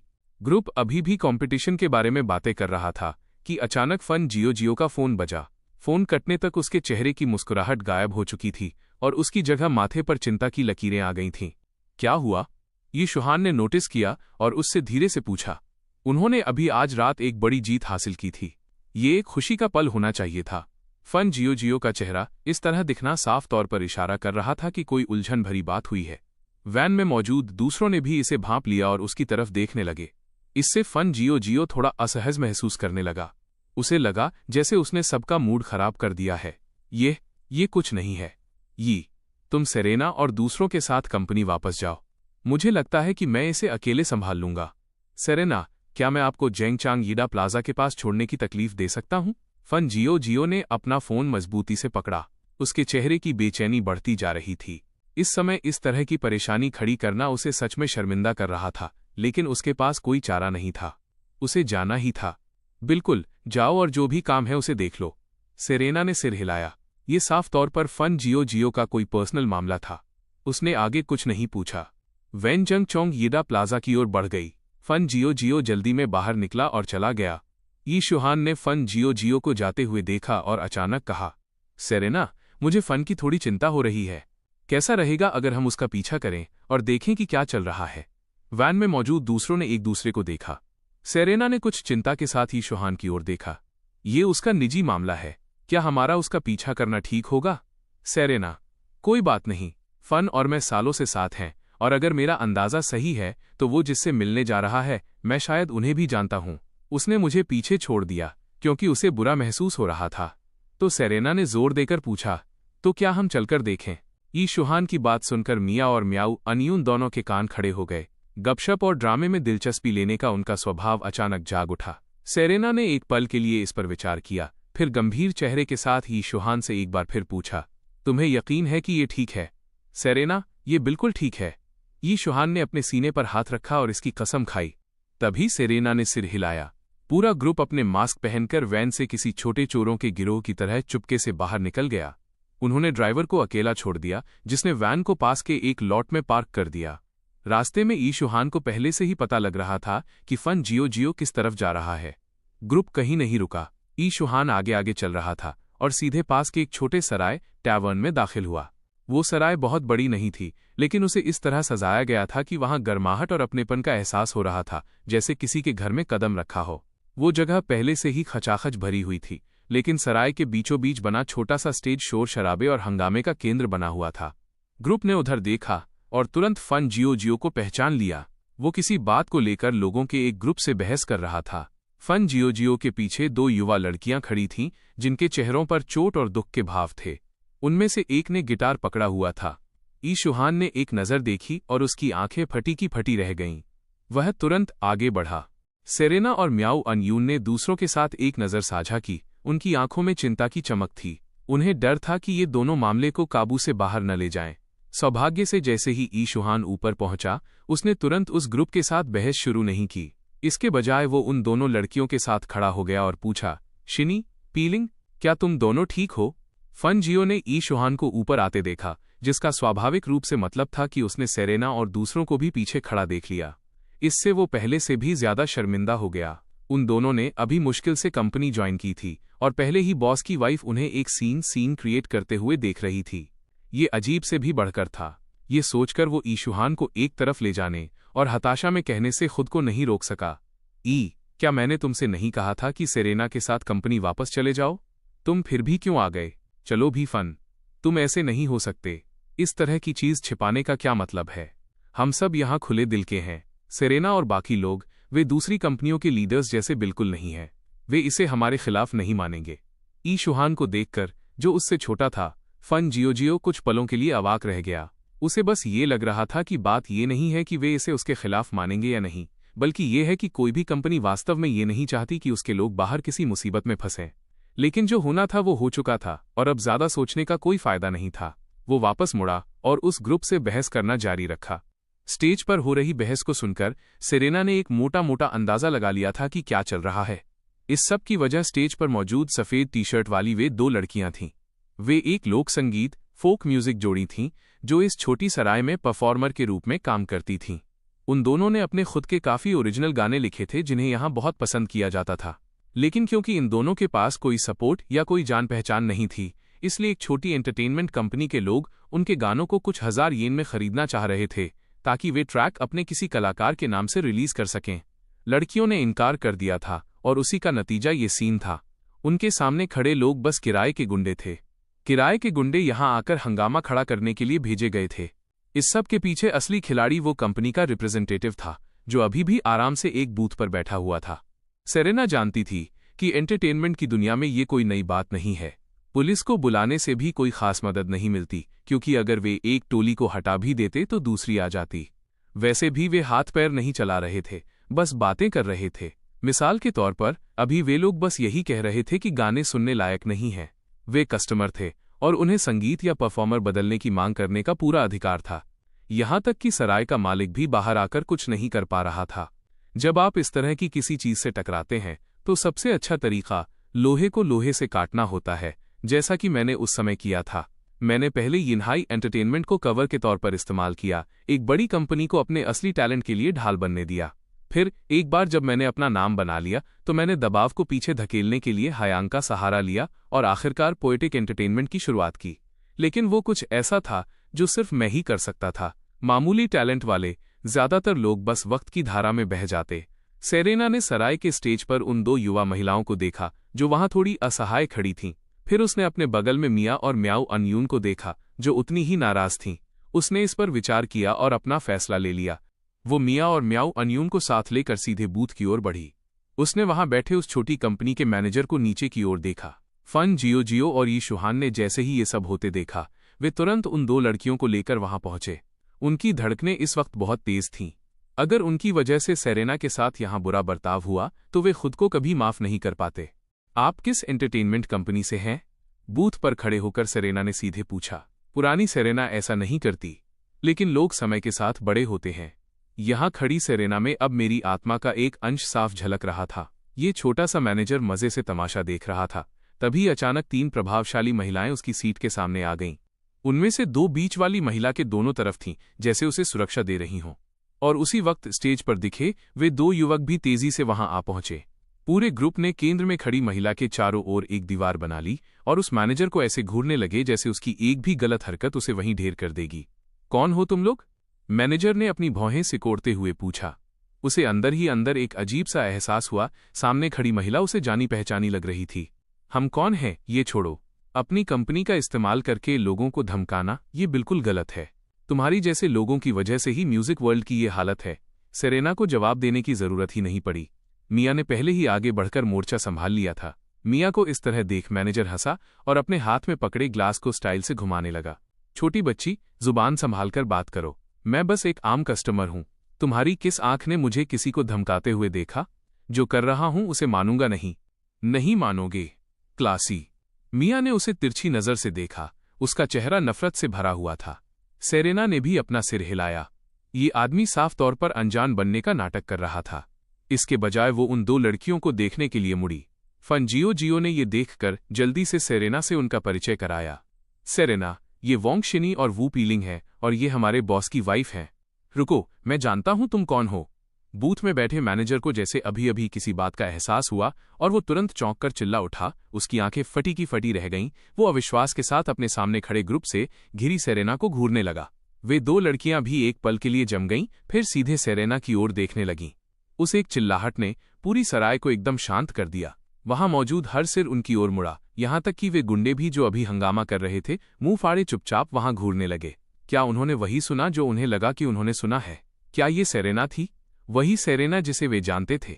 जिस पल वो आवाज गूंजी हर कोई जान गया था कि अब माहौल बदलने वाला है। मिया पहले से ही मैनेजर को ऐसी तीखी नजरों से देख रही थी जो जान ले लें।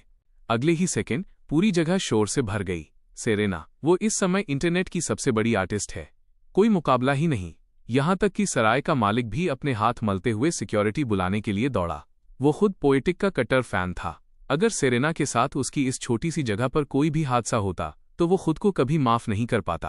सेरेना ने शांति से मैनेजर की ओर देखा। उसकी पहचान सामने आ चुकी थी। उसने बिना किसी हिचकिचाहट के अपना मास्क उतार दिया। उसके बगल में म्याऊ अनयून और बाकी सभी ने भी उसी समय अपने मास्क हटा दिए। ओह वाह, ये तो सच में सेरेना और म्याऊ अनयून भी हैं। और वे 2 लड़के, क्या वे फन जियो और यी शुहान नहीं हैं जिन्होंने अभी अभी ड्रिफ्टिंग नॉर्थ परफॉर्म किया था? देवता जमीन पर उतर आए हैं। इस छोटी सी सराय में कौन सा जादू है? जेम्स रिवर्स कहाँ हैं? जेम्स रिवर्स कहाँ चले गए? मुझे उन्हें देखना है। मैं उनका सबसे बड़ा फैन हूं। उनसे निकलने वाली एनर्जी गजब की है। मुझे ऑटोग्राफ मांगने जाने में भी डर लग रहा है। जिस पल सेरेना और बाकी लोगों ने खुद को जाहिर किया, पूरी जगह तुरंत अफरा तफरी में बदल गई। कमरे की लगभग हर जोड़ी आंखें उनकी ओर चमक रही थीं। अगर सिक्योरिटी गार्ड्स पहले से अपनी पोजीशन में नहीं आते तो लोग ऑटोग्राफ के लिए अब तक आगे बढ़ चुके होते। इसने बूथ में बैठे मैनेजर को ऐसे छटपटाने पर मजबूर कर दिया जैसे वो गर्म कोयले पर बैठा हो। वो अभी अपना मुंह खुद सी लेना चाहता था। वो इस तरह चिल्लाया ही क्यों? उसने सच में उम्मीद नहीं की थी कि 2 मामूली लड़कियों को परेशान करने से सेरेना इस मामले में खिंचाएगी। अगर पोएटिक एंटरटेनमेंट उसकी कंपनी के पीछे पड़ गई तो उसकी कंपनी खत्म थी। एक बार जब किसी कंपनी की साख गिर जाती है तो इसका मतलब है कि वो कंपनी एक ऐसे गड्ढे में जा रही है जिससे वो कभी बाहर नहीं निकल सकती। इसलिए पोएटिक एंटरटेनमेंट को जानबूझकर कुछ करने की जरूरत भी नहीं थी। मेरे वर्तमान प्रभाव के स्तर के साथ बस मेरी तरफ से एक पोस्ट जिसमें यह बताया गया हो कि क्या हुआ और उसकी छोटी सी कंपनी का काम तमाम हो जाता। हाँ, यह एक गलतफहमी है। पूरी तरह से एक गलतफहमी। ओह, ये तो सेरेना है। मैं बस निकल ही रहा था। अब वापस नहीं आऊंगा। इससे पहले कि सेरेना एक शब्द भी कह पाती, वो मैनेजर जिसने सब कुछ भांप लिया था, घबराहट में मुस्कुराया और तुरंत खड़ा होकर वहां से खिसक लिया। अब वो बस यही उम्मीद कर रहा था कि ये मामला और आगे न बढ़े। सेरेना ने उसे नहीं रोका। वो जानती थी कि इसके बाद वो निश्चित रूप से वापस नहीं आएगा। एंटरटेनमेंट की दुनिया में इस तरह की चीजें अक्सर होती रहती हैं। कोई भी इसे पूरी तरह से नहीं रोक सकता। ये दो लड़कियां खुशनसीब थीं कि वे फन जियो और यी शुहान को जानती थीं। जो लोग इतने खुशनसीब नहीं थे, वे इसे अपनी बदकिस्मती ही मान सकते थे। दुनिया हमेशा इस तरह न्यायपूर्ण नहीं होती। सेरेना, आपको इसमें घसीटने के लिए मैं बहुत माफी चाहता हूं। इस समय कमरे में सबसे ज्यादा शर्मिंदा लोग बिना किसी सवाल के फन जियो और यी शुहान थे। यहां तक कि यी शुहान ने भी उम्मीद नहीं की थी कि चीजें इस मोड़ पर पहुंच जाएंगी। कोई बात नहीं, ऐसा नहीं है कि मैं किसी खतरे में थी। बस इतना है कि आज रात यहां से निकलना इतना आसान नहीं होगा। सेरेना ने हल्की हंसी के साथ सराय के अंदर की भीड़ की ओर देखा, जो बेचैनी से शोर मचा रही थी। उनमें से बहुत से लोग अब जोर जोर से सेरेना का नाम जप रहे थे। बाकी लोग पोएटिक का नाम जप रहे थे। यहां तक कि वे गुंडे भी अब भीड़ में घुल मिल गए थे। इस वक्त वे बस किसी ऐसे छेद की तलाश में थे जिसमें वे घुस सकें। वे भी हर दिन मेरे गाने सुन रहे थे। उनमें से कुछ तो मेरे और सेरेना के फैन भी थे। अपने ही आदर्श के हाथों कुछ गलत करते हुए पकड़े जाना, दुनिया में इससे बुरा एहसास कोई नहीं हो सकता। सेरेना के अचानक आ जाने की वजह से वो छोटी सी सराय सेरेना के अचानक आयोजित फैन मीट एंड ग्रीट में बदलने की कगार पर थी। इस मोड़ पर सराय का मालिक सिक्योरिटी गार्ड्स के घेरे को चीरते हुए अंदर आया और बड़ी मुश्किल से अपनी उत्तेजना पर काबू पाते हुए बोला, सेरेना, हेलो, मैं इस जगह का मालिक हूं। अभी की स्थिति को देखते हुए क्या आपको लगता है कि आप फैंस से कुछ शब्द कह सकती हैं? सराय के मालिक की आंखें लगभग चमक रही थीं। भले ही उसे अपने आइडल यानी मुझसे मिलने का मौका नहीं मिला, लेकिन सेरेना ही उसके लिए सब कुछ थी। वह मूल रूप से मेरा प्रतिनिधित्व करती थी और आज रात की ये घटनाएं निश्चित रूप से ऑनलाइन चर्चा का विषय बनेंगी। उसकी छोटी सी सराय मशहूर होने वाली थी। जरूर, मुझे बस एक सेकंड दीजिए। सेरेना ने अपने सामने खड़े सराय के मालिक को देखा, जो उम्र में उससे काफी बड़ा था, और उसे एक अजीब सा एहसास हुआ। उसे पता भी नहीं चला कि कब वो ऐसी शख्सियत बन गई जिसे दूसरे बड़ी बहन बिग सिस बुलाने लगे। वो एक ऐसी आइडल बन गई थी जिसे कई लोग सम्मान की दृष्टि से देखते थे। सेरेना का जवाब मिलते ही सराय के मालिक का चेहरा पूरी तरह खिल उठा। उसने सहमति में बार बार सिर हिलाया, फिर मुड़ा और खबर फैलाने के लिए भीड़ की ओर चल दिया। भीड़ और पूरा वेन्यू उत्साहित जयकारों की लहरों से गूंज उठा और सेरेना वापस मुड़ी उन दो लड़कियों को देखने के लिए जो फन जियो के पास खड़ी थीं। उनकी आंखें अभी भी थोड़ी लाल थीं। वे अब वापस नहीं आएंगे। आप शांति से अपने गाने गाना जारी रख सकती हैं, सेरेना ने कोमलता से कहा। वोंग शिनी और वू पीलिंग की नम आंखों को देखकर सेरेना ने महसूस किया, उनके सीने में एक दर्द सा उठा। वाकई में टैलेंटेड लोगों के साथ इस तरह का बर्ताव बिल्कुल नहीं होना चाहिए। आपका बहुत बहुत शुक्रिया, उन दोनों ने एक साथ भर्राई हुई आवाज में कहा। वे काफी समय से इस उत्पीड़न को झेल रही थीं। आज रात उन्हें सच में समझ नहीं आ रहा था कि वे क्या करें, इसीलिए उन्होंने फन जियो को फोन किया था। वे दोनों फन जियो और यी शुहान को लंबे समय से जानती थीं और उनकी गहरी दोस्त थीं। शिनी, पीलिंग, ये सब ऐसे ही नहीं चल सकता। कौन जानता है, आगे चलकर कोई और बेशर्म कंपनी तुम्हारे पीछे पड़ जाए। तुम लोग पोएटिक एंटरटेनमेंट में ऑडिशन देने की कोशिश क्यों नहीं करती? फन जियो ने अपनी भौहें सिकोड़ते हुए उनकी ओर देखा। वोंग शिनी और वू पीलिंग ने जब ये शब्द सुने तो उनकी आंखों की चमक थोड़ी कम हो गई। अगर वे किसी अच्छी कंपनी में शामिल हो सकती तो वे यहां सराय में रेजिडेंसी क्यों कर रही होती? बात यह है कि हम फोक म्यूजिशियंस हैं। लोक संगीत ही वो सब कुछ है जो हम जानते हैं और करते हैं। क्या पोएटिक एंटरटेनमेंट हमारे जैसे कलाकारों को स्वीकार करेगा? बॉस की वाइफ खुद यहां खड़ी हैं, क्यों न उनसे ही पूछ लिया जाए? बस एक कोशिश तो करो। यी शुहान तुरंत बीच में कूदा, फिर उम्मीद भरी नजरों से सेरेना की ओर देखा। सेरेना, शिनी और पीलिंग सच में कमाल की हैं। वोंग शिनी और वू पीलिंग ने यह सुनकर खामोश और उम्मीद भरी नजरों से सेरेना की ओर देखा। सेरेना मुस्कुराई, उसके चेहरे पर एक कोमल गर्माहट आ गई। किसने कहा कि फोक म्यूजिशियन का कोई भविष्य नहीं हो सकता? क्या मैं पहले तुम दोनों को गाते हुए सुन सकती हूं? सेरेना ने तुरंत हाँ नहीं कहा। भले ही वे फन जियो और यी शुहान की दोस्त थीं, लेकिन एक कंपनी के तौर पर उचित प्रक्रियाओं का पालन करना जरूरी था। वोंग शिनी और वू पीलिंग ने सिर हिलाया। उन्होंने एक दूसरे को देखा, चुपचाप अपनी मुट्ठियां भींची और हिम्मत जुटाई। एक ने माइक्रोफोन लिया, दूसरी ने अपना गिटार उठाया और वे स्टेज की ओर बढ़ीं। उनके आसपास के लोग हट गए और उनके लिए रास्ता बना दिया। कुछ लोग पहले से ही नाम लेकर उनका हौसला बढ़ा रहे थे। उनमें से ज्यादातर यहाँ के रेगुलर कस्टमर थे। वे अच्छी तरह जानते थे कि ये दोनों क्या करने में सक्षम हैं। सेरेना और बाकी लोग स्टेज के सामने जाकर खड़े हो गए और चुपचाप उन साधारण कपड़ों वाली आकृतियों को छोटी सराय के स्टेज के केंद्र में खड़ा देखने लगे। उस पल पूरी सराय में सन्नाटा छा गया। वोंग शिनी और वू पीलिंग आदत के अनुसार बार स्टूल पर बैठ गईं। उन्होंने स्टेज के नीचे मौजूद लोगों की ओर देखा।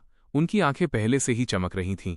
हेलो एवरीवन, इस वेन्यू पर एक जोड़ी के रूप में ये हमारी आखिरी परफॉर्मेंस हो सकती है। हमें उम्मीद है कि ये आखिरी लोकगीत आप सभी के साथ रहेगा और यहाँ मौजूद हर किसी के लिए कुछ न कुछ लेकर आएगा। लोक संगीत गरीब है, गिटार महंगे हैं, कहानियां लंबी हैं, आगे का रास्ता बहुत दूर है। हमें उम्मीद है कि हर कोई हमारी जोड़ी को याद रखेगा। हमें लैंडलॉर्ड्स कैट कहा जाता है। इन शब्दों के साथ वू पीलिंग ने धीरे से गिटार के तार छेड़े। हवा में एक उदास धुन गूंज उठी। वोंग शिनी ने अपनी आंखों के कोने से आंसू पोंछे, माइक्रोफोन उठाया और कोमलता से गाया, रो मत, आगे हमेशा एक रास्ता होगा। एक साफ आवाज जिसमें हल्की सी उदासी घुली थी कमरे में भर गई। वोंग शिनी ने अपना चेहरा छत की ओर झुकाया, एक गहरी सांस ली और अपने गले में अटकी सिसकी को पी लिया। जैसे ही वो गाना शुरू हुआ, सेरेना की आंखों में एक चमक सी आ गई। इस लड़की की आवाज बहुत खूबसूरत थी और वो बिल्कुल वैसी ही सिंगर थी जिसके लिए लोक संगीत, फोक म्यूजिक बना है। वोंग शिनी ने खुद को संभाला, अपनी भावनाओं को स्थिर किया और गाना जारी रखा। रो मत, आगे हमेशा एक रास्ता होगा। जैसे खुशी बस अगले ही मोड़ पर इंतजार कर रही हो। तुम मुझे अपने दिल में रखते हो, मैं तुम्हारे बिल्कुल पास हूं। तुम जहां जाओगे मैं भी वहीं जाऊंगी। ये सुनकर सेरेना ने धीरे से सिर हिलाया। वे दोनों स्टेज पर अभी भी थोड़े कच्चे कलाकार थे, लेकिन वही कच्चापन उन्हें लोक संगीत के लिए इतना परफेक्ट बना रहा था। और जिस तरह से उन्होंने एक जोड़ी के रूप में परफॉर्म किया, उसने हर किसी को बिल्कुल शुरुआत के दिनों में वापस जाने का एहसास कराया। उस समय में जब वे अभी शुरुआत ही कर रहे थे, अपने हरे और अस्थिर हाथों से अपने पहले गाने बजा रहे थे और अपने पहले सपने का पीछा कर रहे थे। ये काफी से भी ज्यादा था। जब गाना खत्म हुआ तो कुछ पुराने दर्शकों की आंखों से आंसू बह रहे थे। उनमें से बहुत से लोग सिर्फ इन दो लड़कियों के लिए ही यहां आ रहे थे। ये देखना आसान था। इसके बाद ये दोनों शायद इस छोटी सराय में फिर कभी परफॉर्म नहीं करेंगी। वे दोनों बार स्टूल से नीचे उतरीं, खुद को समेटा और घबराते हुए कदमों से सेरेना और दूसरों की ओर बढ़ीं। वे जानती थीं कि सेरेना के अगले शब्द उनके भविष्य की दिशा तय करेंगे। आप बहुत शानदार हैं। पोएटिक एंटरटेनमेंट में आपका स्वागत है। सेरेना ने एक गर्म और कोमल मुस्कान के साथ उन दोनों की ओर देखा और अपना हाथ आगे बढ़ाया। उसके शब्द पूरी तरह से सच्चे थे। इसने वोंग शिनी और वू पीलिंग को फिर से रुला दिया। उन्होंने जल्दी से सेरेना से हाथ मिलाया। उनका दिल शब्दों से परे भर आया था। वेन्यू में मौजूद भीड़ धीरे धीरे लोकगीत की दुनिया से बाहर आई और फिर से जोशीले फैंस में बदल गई। सबकी जिद पर सेरेना का नाम एक सुर में जपा जाने लगा। सेरेना ने मुस्कुराहट के साथ अपना सिर हिलाया और धीरे धीरे स्टेज पर चढ़ीं। आप सभी को यहां देखकर बहुत अच्छा लगा। आज रात नया गाना तो मुमकिन नहीं है, लेकिन मैं आपके लिए अपना एक पुराना गाना गाती हूं। यह मेरे व्यक्तिगत पसंदीदा गानों में से एक है, the wind rises, the wind rises. जैसे ही वे 3 शब्द उसके मुंह से निकले, भीड़ और भी जोर से चिल्ला उठी। पुरुष और महिलाएं सभी उस पल समर्पित छोटे फैंस में बदल गए। रास्ते भर चलते और रुकते हुए, भटकते हुए युवाओं के निशानों का पीछा करते हुए मैं जब पहुंचा तो मैंने देखा कि मेरे सामने जैसे पूरा कॉन्सर्ट चल रहा है। जैसे ही मुझे मिया का मैसेज मिला, मैं बिना रुके सीधे यहां चला आया और नतीजा ये हुआ कि मैं भी इसमें फंस गया। जिन लोगों ने मुझे देखा वे तुरंत पागल हो गए, खासकर सराय का मालिक। उसने तो माइक्रोफोन पकड़ लिया और चिल्लाकर कहा कि आज रात बॉस का मूड बहुत अच्छा है और हर drink on the house free है। आखिरकार मैंने, सेरेना और बाकी लोगों ने अनगिनत ऑटोग्राफ साइन किए और सिक्योरिटी की मदद से किसी तरह भीड़ से रास्ता बनाते हुए कार में सवार होकर वहां से तेजी से निकल गए। तो तुमने क्या कहा कि तुम्हारी जोड़ी का नाम क्या है? कार में मैंने उन दोनों की ओर थोड़ा हैरान भाव से देखा। वोंग शिनी और वू पीलिंग ने घबराते हुए मेरी ओर देखा। दबी हुई आवाज में जवाब दिया, लैंडलॉर्ड्स कैट, लैंडलॉर्ड्स कैट। मैं उन दोनों को घूरता रहा। मेरे चेहरे के हाव भाव ऐसे थे जिन्हें बयां करना मुश्किल था। मुझे अभी ऐसा लग रहा है जैसे मैं लैंडलॉर्ड्स कैट खेल रहा हूं। मैं तो बस एक किराएदार का कुत्ता हूं। तुम दोनों लोक संगीत, फोक म्यूजिक गाती हो? मैंने फिर से अविश्वास में पूछा, जिससे वे दोनों और भी ज्यादा तनाव में आ गईं। उनकी नजरों में मैं एंटरटेनमेंट वर्ल्ड के सबसे ऊंचे मुकाम पर था, कोई ऐसा जो उनके जैसे छोटे कलाकारों की पहुंच से पूरी तरह बाहर था। वे थोड़ा डरी हुई थीं। उन्हें डर था कि फोक म्यूजिशियन होने की वजह से वे शायद इसके काबिल न लगें। लेकिन सेरेना और बाकी लोगों के उत्साहजनक चेहरों को देखकर उन्होंने जवाब दिया, हाँ, लोक संगीत। तभी मैंने सहमति में सिर हिलाया। उन दोनों को अभी भी थोड़ा डरा हुआ देखकर मैंने जल्दी से उन्हें दिलासा दिया, लोक संगीत बहुत अच्छा है, लोक संगीत में 3 चीजें होती हैं: प्यार, आदर्श और दूर दराज की जगहें। वह सपना जो हर किसी के दिल में रहता है। मेरी बात सुनकर उन दोनों को अपने सीने में एक गर्माहट महसूस हुई। उनके चेहरे के भाव भी शांत हो गए। अगर मैंने भी ऐसा कहा था तो सब कुछ ठीक ही होगा। फन, जो एक तरफ बैठा था, अभी भी थोड़ा दोषी महसूस कर रहा था। उसने अपना सिर झुकाकर मेरी ओर देखा। मिस्टर जेम्स, मुझे माफ कर दीजिए। ये सब मेरी वजह से हुआ कि हर कोई इसमें घसीटा गया। इसकी चिंता मत करो। ऐसा नहीं है कि हम किसी खतरे में थे, और तुम्हारी वजह से पोएटिक एंटरटेनमेंट को 2 और कलाकार मिल गए। अगर देखा जाए तो मुझे तुम्हारा शुक्रिया अदा करना चाहिए। इससे पहले कि फन जियो फिर से माफी मांग पाता, मैंने जल्दी से उसे हाथ हिलाकर मना कर दिया। वो पूरे रास्ते माफी ही मांग रहा था। मेरे कानों पर तो जैसे गट्टे पड़ने वाले थे। अभी का समय असल में बिल्कुल सही है। जैसा कि तुमने देखा, कई एंटरटेनमेंट कंपनियों ने पहले ही अपने स्टेटमेंट जारी कर दिए हैं। कंपटीशन के अगले कुछ राउंड्स अब असली लड़ाई होंगे। अभी ये सब होना कंपनी के लिए वास्तव में एक अच्छी बात है। मैं ये सिर्फ फन जियो को दिलासा देने के लिए नहीं कह रहा था। मैं वाकई में 2 और मजबूत कलाकारों को पाकर खुश था। जहां तक तियान में एंटरटेनमेंट और दूसरी कंपनियों के इरादों का सवाल था, मैंने कमोवेश उन्हें समझ लिया था। किसी भी मैदान में ताकत ही हमेशा बोलती है, चाहे वे कुछ भी प्लान करें। डिफेंडिंग साइड के रूप में मुझे बस एक ही बात कहनी थी: हर चुनौती का डटकर सामना करो, चाहे कुछ भी हो। जब तक कार कंपनी पहुंची तब तक काफी रात हो चुकी थी। हमने फिलहाल वोंग शिनी और वू पीलिंग को आर्टिस्ट अपार्टमेंट्स में सेटल कर दिया। आधिकारिक ज्वाइनिंग की कागजी कार्रवाई कल तक के लिए टाल दी गई। बस 2 घंटे बाद ही सेरेना और हम बाकी लोगों के सराय टैवर्न में पहुंचने की खबर पूरे इंटरनेट पर छा गई, खासकर डुइन पर। उस जगह के एक के बाद एक वीडियो आते रहे। हर एक वीडियो पर लाखों लाइक्स आ रहे थे। सेरेना के द विंड राइजेस परफॉर्म करने वाले क्लिप ने 1 घंटे से भी कम समय में 1 मिलियन लाइक्स का आंकड़ा पार कर लिया था। हर वो रात भर जागने वाला शख्स जो उन वीडियो को देख रहा था, पछतावे में अपना सीना पीट रहा था और काश कह रहा था कि वे समय को पीछे ले जा पाते और खुद वहां पहुंच पाते। आखिरकार, जब से मैं और सेरेना पब्लिक रडार पर आए थे, तब से ऐसा एक भी मौका नहीं आया था जहां कोई आधिकारिक पब्लिक अपीयरेंस हुआ हो। और अब उन्होंने इस तरह का सरप्राइज एम्बुश कर दिया था। हर कोने से नेटिजन्स कमेंट सेक्शन में गुस्से के साथ उमड़ पड़े। उनमें से हर कोई किसी ऐसे ठुकराए हुए प्रेमी की तरह लग रहा था जिसे पूरी तरह से अंधेरे में रखा गया हो। ठीक है, मैं मान लेता हूं, मुझे जलन हो रही है।